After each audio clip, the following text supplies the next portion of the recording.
جناب نرجس خاتون ہمارے آخری حجت امام مہدی علیہ السلام کی والدہ اور ہمارے 11ویں امام حسن عسکری علیہ السلام کی زوجہ ہیں۔ آپ کا مذہب عیسائیت تھا، یعنی آپ حضرت عیسیٰ ابن مریم علیہ السلام کی پیروکار تھیں۔ آپ ایک نیک اور طیب خاتون تھیں۔ آپ کے والد قیصر روم تھے، جس کی وجہ سے آپ کو سلطنت روم کی شہزادی ہونے کا اعزاز حاصل تھا، جبکہ ہمیں یہ معلوم ہے کہ ائمہ طاہرین کے لیے انتخاب خود اللہ کی طرف سے ہوتا ہے، تو جناب نرجس خاتون کا انتخاب بھی اللہ کی جانب سے ہوا۔ امام علی نقی علیہ السلام نے اپنے ایک چاہنے والے جس کا نام بشر بن سلیمان تھا اور حضرت ایوب انصاری کی نسل سے تھا، بغداد کی طرف روانہ کیا۔ حضرت امام علی نقی نے کچھ دینار اور ایک خط بشر کے ہاتھوں بھجوایا اور تلقین کری کہ بغداد میں ایک شخص کچھ کنیزوں کو فروخت کر رہا ہوگا۔ ان کنیزوں میں ایک نیک اور صالح خاتون جن کا نام ملکہ ہو، ان کو میرا خط دینا اور اپنے ساتھ سمن رعائی لے آنا۔ خط رومی زبان میں لکھا گیا تھا، کیونکہ جناب نرجس خاتون روم سے تعلق رکھتی تھی اور رومی زبان جانتی تھی۔ بشر نے بغداد پہنچنے کے بعد وہ خط نرجس خاتون کو دیا، جس کے بعد وہ بشر کے ساتھ جانے کے لیے آمادہ ہو گئیں۔ بشر نے وہ دینار اس بندے کو دیے اور جناب نرجس خاتون کو لے کر امام ہادی علیہ السلام کی خدمت میں حاضری کے لیے روانہ ہو گیا۔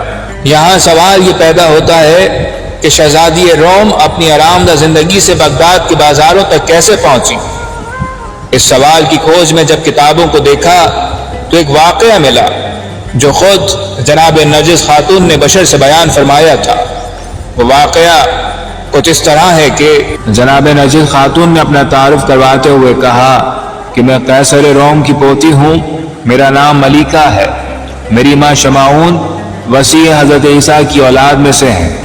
جب میں 13 برس کی ہوئی تو میرے دادا نے اپنے بھائی کی اولاد میں سے ایک لڑکے کو میرے لیے منتخب کیا اور شادی کے انتظامات شروع کیے، اور اس کے لیے انہوں نے نسل حوارین و قسسین اور رہبان میں سے 300 آدمی ذی وجہ و بججاہ اشخاص میں سے 700 اور امیران لشکر، فوجوں کے سرداروں، نقیبوں اور قبائل کے سرداروں کو مدعو کیا۔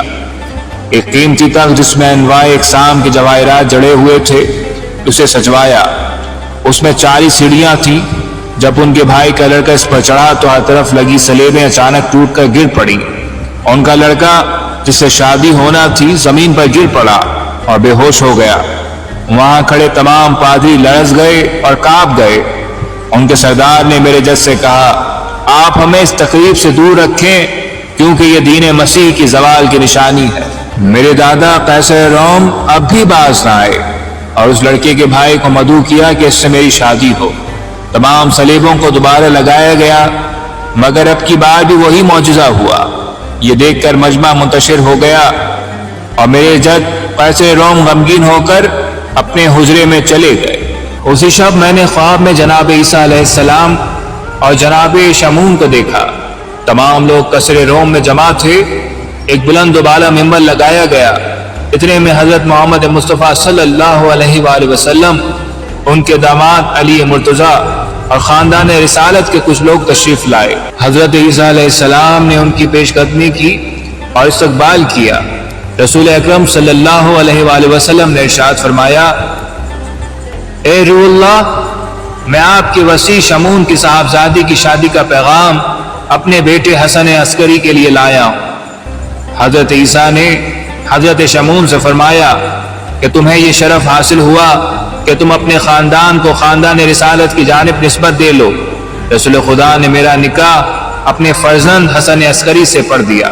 اس خواب کو کافی دن گزر گئے اور پھر ایک رات دوسرا خواب دیکھا جس میں جناب فاطمہ الزہرا سلام اللہ علیہا کی زیارت ہوئی۔ انہوں نے مجھے کلمہ پڑھنے کی تلقین کی۔ میں نے کلمہ پڑھا اور جناب سیدہ نے مجھے اپنے گلے لگایا، جس سے میرا دل خوش ہوا۔ مجھے انتظار تھا کہ کب میں ابو محمد امام عسکری علیہ السلام سے مل سکوں گی اور انہیں دیکھ سکوں گی۔